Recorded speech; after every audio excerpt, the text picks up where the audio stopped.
Gini, apa 20 tahun orang gini, pertama begini. Mungkin saya pakai refreshing, saya pakai mencoba mendefinisikan dengan cara yang lain. Ngopo sih kekancan meng dimanfaatke kok, kadang-kadang gitu ya. Ada kalimatnya seperti itu. Tapi ada logik yang bertabrakan ketika orang ditanyain, kamu hidupnya ngapa? Hidupnya pengen bermanfaat. Terus kalau dimanfaatkan orang lain terus nesu.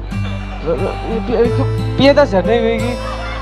Pengen hidup bermanfaat, gue dimanfaatkan orang lain terus nesu. Mungkin maksudnya bukan itu ya, maksudnya ketika kamu merasa termanipulasi oleh sebuah keadaan sehingga kamu tanpa sengaja bermanfaat untuk dia tanpa kamu tahu tanpa mendapatkan manfaat itu juga, makanya rodok nesu ketika bermanfaat.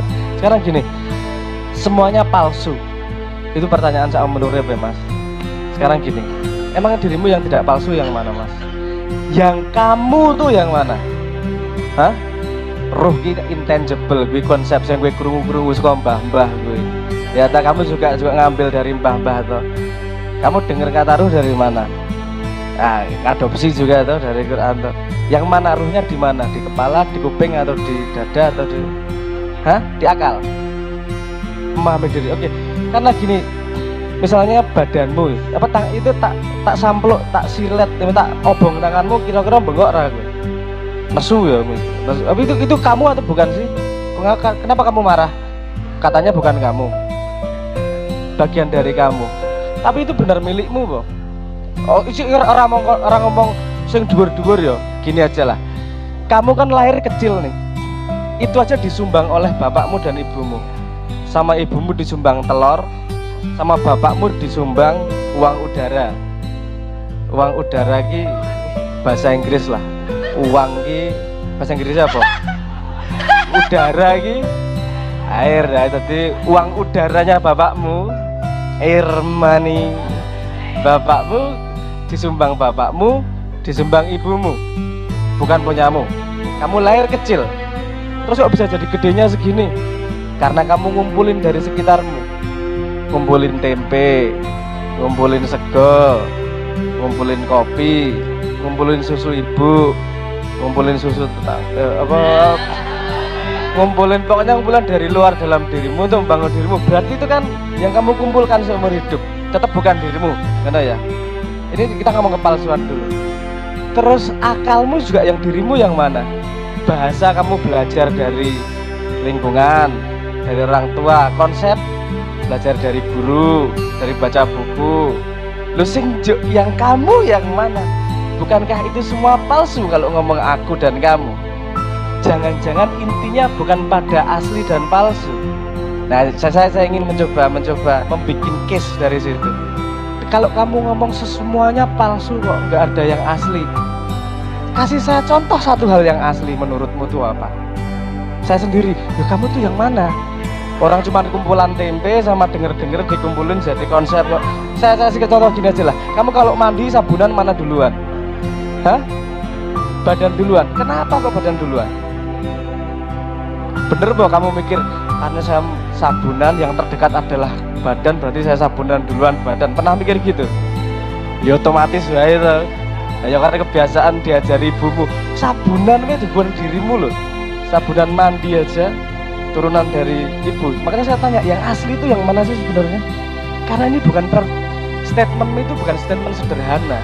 Kita seumur hidup mencari diri sendiri, mencari yang asli kita itu seberapa. Jangankan urusan teman, urusan diri kita sendiri yang asli mana aja kita nggak tahu. Jadi jangan konsentrasi pada hal-hal yang memang sangat berat. Wes kekancan, anggap kekancan itu sebagai sebuah bentuk katalis, sebagai sebuah bentuk bagaimana adalah potensi ilmu yang bisa diambil untuk menumbuhkan dirimu untuk semakin mengetahui mana yang asli, mana yang enggak. Karena kamu berangkat dengan kecurigaan, yang terjadi adalah kamu pada posisi fight or flight. Nah, bahasa psikologinya ya, kecurigaan toh. Di sini konsentrasimu adalah bagaimana kamu bertahan hidup dalam keadaan tersebut, bukan mengambil pelajaran. Kenapa Islam ngajar ke kusnudon, berprasangka baik? Karena ketika kamu berprasangka baik, mesin yang berlaku adalah rest and digest, beristirahat dan mengunyah ilmunya. Kapusan itu kenyataan hidup, Mas. Wis to. Kowe pacaran ping pira? Wis tau pacaran lho. Wis tau pacaran. Kapusan ping pira wis?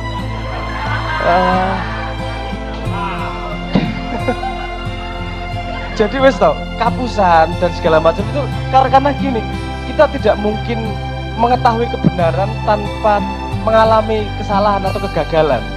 Semua keberhasilan datang dari keputusan yang tepat. Keputusan yang tepat datang dari pengalaman. Pengalaman datang dari keputusan yang salah. Jadi mesti ngelakoni keputusan yang salah. Ono temen ternyata ora, ono temen ternyata ora, ono pacar ternyata ora. That's life. Hidup memang seperti itu. Kalau menurut saya jangan konsentrasi pada itunya, konsentrasi pada ilmu apa yang disediakan dalam kejadian tersebut. Karena semakin tumbuh ilmu Anda akan semakin dewasa mengetahui diri Anda semakin punya modal untuk kelahiran yang Anda pilih. Anda lahir tanggal berapa? 24 Maret tahun pasarannya apa? Pasaran Kliwon apa? Orang nggak tahu. Oke. Itu menarik. Kalender. Iki obrolan pekok ya iki. Jangan dianggap kebenaran, iki obrolan pekok saja. Coba perhatikan, lihat 24 Maret tahun berapa pasarannya opo. Anda lihat 39 tahun. Ketika Anda umur 39 tahun, hanya itu Anda akan kembali pada hari tanggal pasaran yang sama. Kenapa 39 tahun masuk 40? 40 ini poin penting nih. Karena itu titik dimana kamu kelahiranmu yang dipilih. Mau ke arah mana sih? Sik santai tunggu petang puluh, rasa dipaksakan. Sik enom, sik 20, kamu masih punya kesempatan untuk melakukan kesalahan yang sangat banyak. Masih punya kesempatan untuk melakukan mengalami kekecewaan yang menyakitkan. Ya, kenapa kamu butuh kekecewaan? Kita pencoloti misalnya gitu. Kenapa kamu butuh kekecewaan? Kamu butuh penderitaan? Karena kadang-kadang manusia gini. Ilmu terbuka biasanya ketika kamu mengalami kesulitan. Contohnya ginilah, kamu mengalami kegagalan, pasti kalimatnya kita ambil hikmahnya juga ilmu. Tapi ketika kamu berhasil, kalimatnya gitu loh. Dek mau nggak jadi pacar saya? Gah, raimu elek. Kita ambil hikmahnya. Kayak kalimatnya gitu. Nek pas dek gelem dadi pacarku ora? Ya ayo Mas, ora apa-apa yo. Kalimat berikutnya ambil hikmahnya atau tidak? Ora atau nalurinya? Padahal itu potensi ilmu juga tuh. Kenapa kamu butuh mengalami kadang-kadang hal susah-susah seperti itu? Karena agar kamu acute nih, agar kamu orientasi pada ilmunya semakin tajam. Ketika kamu sudah bisa melihat potensi pada setiap kejadian, potensi ilmu pada setiap kejadian, kamu akan tumbuh semakin cepat dan cara pandangmu terhadap palsu, asli, benar, salah akan berkembang dan lebih presisi nanti. Saya nggak bisa ngomong mencoloti karena umurmu 20 tahun ya. Eman-eman gini, eman-eman pada pengalaman hidupmu. Karena hal paling menyenangkan adalah pindah dari kegelapan menuju cahaya. Tidak tahu menjadi tahu. Jadi radadi. Nek wis dikandani dhisik ora gayeng tuh. Kan gitu. Alami saja. Mana palsu mana yang tidak, biarkan konsepmu berkembang. Menurutmu yang asli kayak gini, oh ternyata enggak juga. Yang palsu kayak gini, ternyata enggak juga. Kamu akan kecelek-kecelek itu sepanjang sampai kamu lahir nanti. Karena itu bagian dari hidup menurut saya, itu menarik banget. Apalagi 20, wis tekan selawe sik menarik iki uripmu. Selawe, 24, 26-an iki sik menarik banget iki. Kok njuk krasa wah iki wis paham dunya iki. Wah, bar iki njuk kok salah kabeh ya ternyata ya sik ngono-ngono kok. Gayeng wis to. Bikin hidup menyenangkan wae, ora masalah. Dan kemudian tadi yang kedua pertanyaannya adalah tujuan hidup. Oke, tujuan hidup. Sekarang bayangkan begini, kamu punya cita-cita ketika kelas 6 SD. Kamu punya imajinasi doa yang kamu panjatkan ketika kamu kecil. Sekarang coba bayangkan, kalau semua tercapai kamu menyesal apa senang? Menyesal. Wah, aku pengen duwe ngene, ternyata semua kejadian. Kamu pasti juga menyesal kalau semua terjadi itu. Kenapa? Karena kamu saat memohon, itu kamu belum cukup dewasa untuk mengetahui masa depanmu, cakrawalamu seberapa. Jadi cita-citamu dulu juga belum akurat sebenarnya. Jadi nanti dulu urusan cita-cita. Menurut saya yang perlu Anda bangun adalah kebiasaan untuk mencapai cita-cita. Bagaimana kebiasaan mencapai cita-cita? Sederhana. Menurutku semua urip kuwi ada dua garis besar, ada dua gambar besar, yaitu yang disebut sebagai order, yang disebut sebagai chaos. Chaos adalah keadaan yang tidak kamu bisa kamu prediksi, keadaan sing gawe kowe ra enak atine, dan order adalah yang membuat kamu merasa selesai, tenang. Semua karya lahir dari chaos dibawa ke order. Nada yang tidak jelas itu chaos. Dibawa pada chord, dibikin lagu, jadi order, jadi sebuah karya. Lukisan cat yang nggak jelas, kamu bikin konsep, jadi lukisan, jadi order. Oke? Usulan saya sebelum kamu ngomong tentang cita-cita, keinginan ke depan seperti apa, biasakan dirimu untuk merubah dari chaos menjadi order. Lihat sekitarmu, ada 3 langkah. Pertama, lihat sekitarmu yang chaos apa sih? Misalnya kamu belum bisa beresin kamarmu masih kotor, rumahmu masih belum bersih, kamu masih males belajar, kamu masih kakean sambat, kamu masih random nyari cewek asal tembak saja, chaos gitu. Chaos, oh ayu kayak menggok sidik, oh ayu kayak sing kayak kupingnya gede, sing kayak bokongnya gede, sing kayak chaos banget nih. Coba dibikin order. Kalau kamu sudah melihat chaosnya, pertanyaan berikutnya adalah, bisa nggak kamu merubah itu menjadi order? Gimana nih perubahannya? Kalau sudah pertanyaan kedua, oh bisa. Pertanyaan ketiga, mau nggak merubah itu menjadi order? Kalau mau, lakukan sampai chaosnya menjadi order. Ketika kamu sudah punya kebiasaan melangkah seperti itu, kamu jadi ngejar cita-cita jelas nanti, karena kamu tahu jalannya untuk mencapai cita-cita seperti apa, dan nanti akan semakin jelas karena kamu bisa melihat chaos. Cita-cita itu bukan soal pencapaian diri, tapi soal aktualisasi diri, merubah potensi menjadi aktualisasi. Pemuda ini adalah manusia, makhluk yang penuh potensi. Orang tua adalah manusia yang penuh aktualisasi.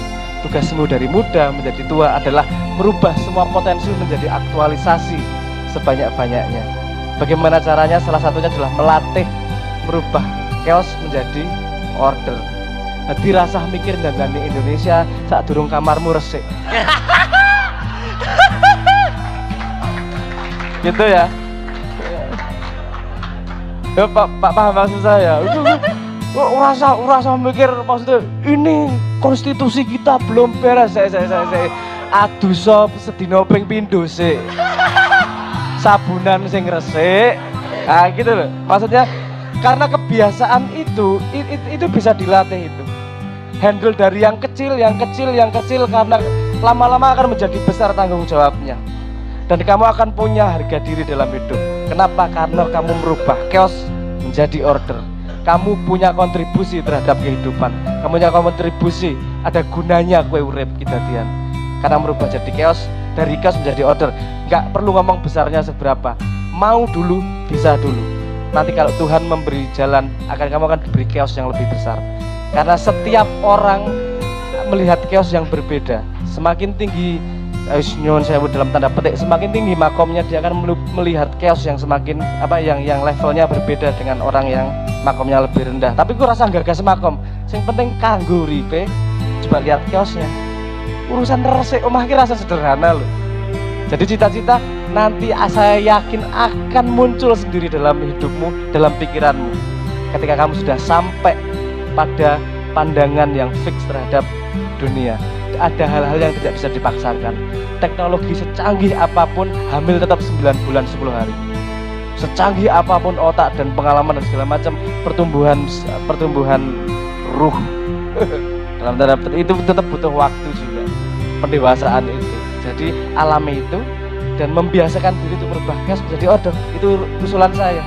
Sehingga ketika kamu dalam posisi bisa berbuat, kamu sudah biasa merubah chaos menjadi order. Sehingga semua chaos yang kamu lihat, kamu bisa merubahnya menjadi order. Itu usulan saya. Nonton guys, semoga menjawab. Atur.